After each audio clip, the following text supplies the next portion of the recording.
Here we are with Grant Therrien, Provincial Director of Manitoba Operations. Grant, thank you so much for joining us for our Radiothon today. Thanks for being here today. When we think about Manitoba in terms of all the flights that it does, and we think of Manitoba in terms of this country, sometimes we think of ourselves as small potatoes, but really in the stars industry, in comparison with the country, you guys do a lot of stuff.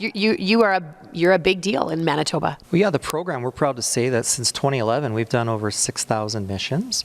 Annually, we average about 700 missions here in Manitoba, which makes us one of the busiest bases in Western Canada. So we're pretty proud of that, and really we're here to help as many Manitobans as we can help. And so, it's phenomenal the amount of work we've done. The team here has done so much in our first 11 years now. And I'm sure it's not lost on you when you say the number over 6,000 missions. These are life and death missions. Like every single call you get means something intense is happening. Yeah, absolutely. In order to have the team respond, you have to be suffering from a critical illness or injury.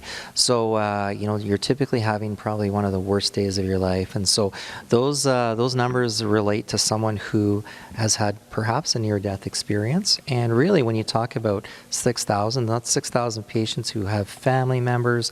There's always somebody who has been affected, right, or knows somebody who's been flown by stars. And so that just speaks to the work we've done here in our time in Manitoba. You mentioned the teams that go up, the teams that go on those calls.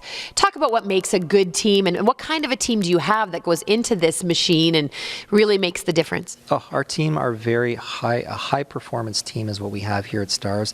It's made up of a multidisciplinary group. We have pilots, nurses, paramedics, physicians, engineers. We have support staff, right? We've got our foundation folks who help raise the funds for the program. We've got our admin folks.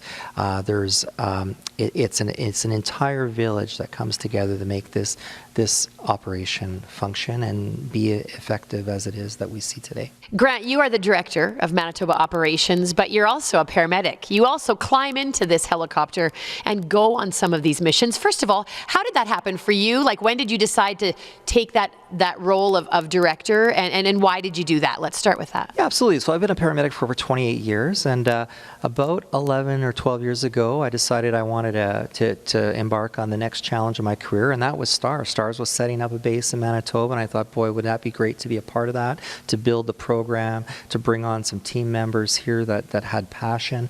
And so for me, it was really important to be able to help, and I wanted to help build it. And so I had an opportunity to become a manager and then director.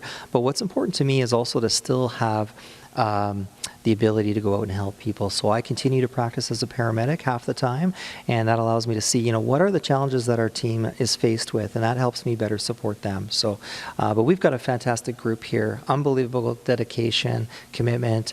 They are full of passion, so it really makes my job easy.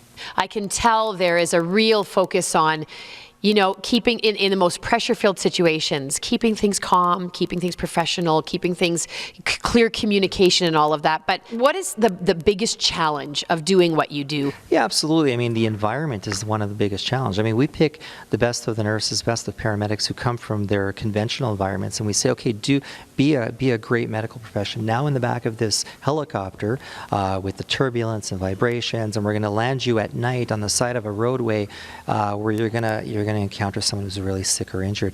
So really it's the environment that's really challenging. But here at STARS we do a lot of training, and we do a lot of simulation training, and we push our people to be able to perform under those special challenging circumstances or environment. And so much like aviation has done historically, medicine has learned from aviation.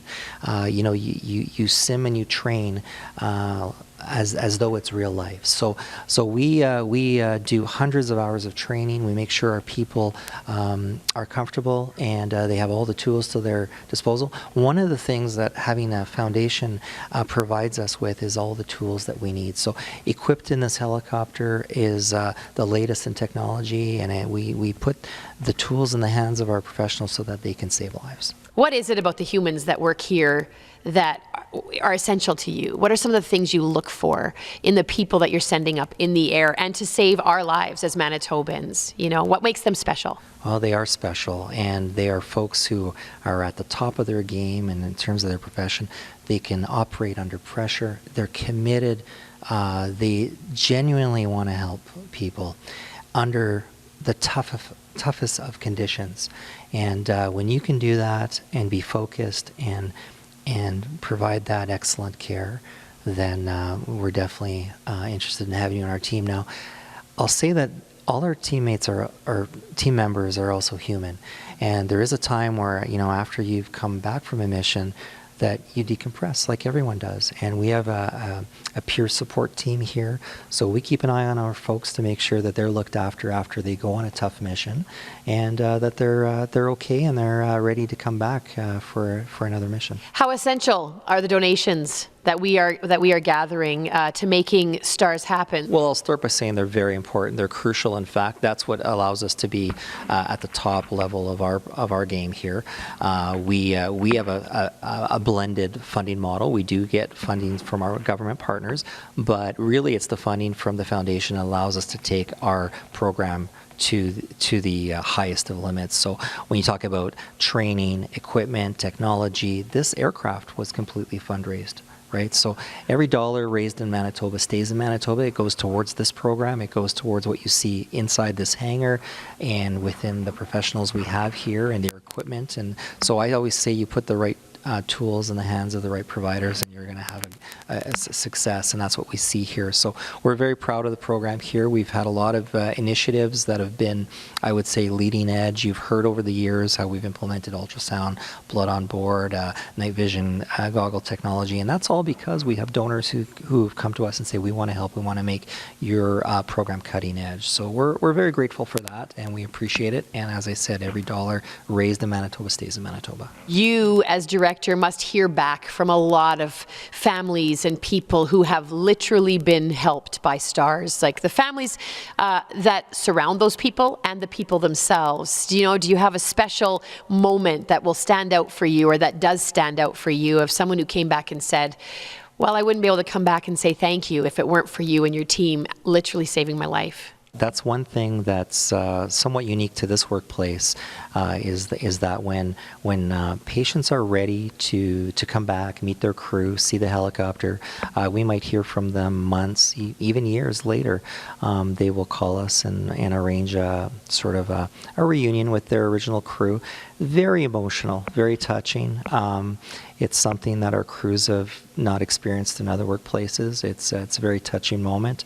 The patients will come in with their families, and sometimes they're just trying to repiece, that portion of what was the worst day of their life, and they want to know, what was going on. And so it's very emotional, very touching, but it reminds us as to why we do this job. And to see somebody walk through the doors or come in through a wheelchair, they're alive, and it's because we played a part in that, and we're honored to have had that opportunity.